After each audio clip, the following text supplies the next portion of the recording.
Hi everyone, good morning. তো আজকের আমি ফেল করে গেছি 21 ডেজ চ্যালেঞ্জের। তো ভাবলাম নতুন করে শুরু করা যাক।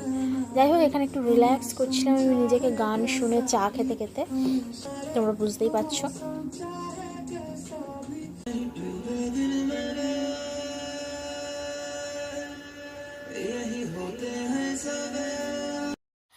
আজকে লাঞ্চের জন্য আমি হঠাৎ করেই ভাবলাম সহজে কি বানানো যায় যেটা খুব খেতেও ভালো লাগবে।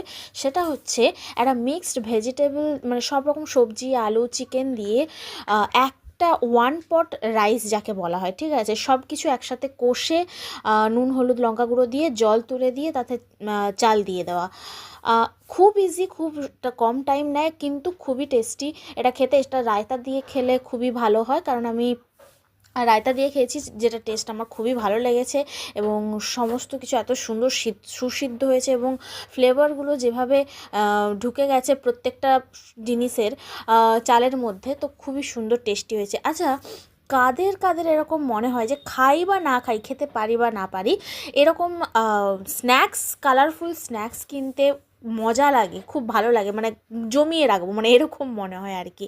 আমাকে অবশ্যই জানাবে কেমন। Bye bye.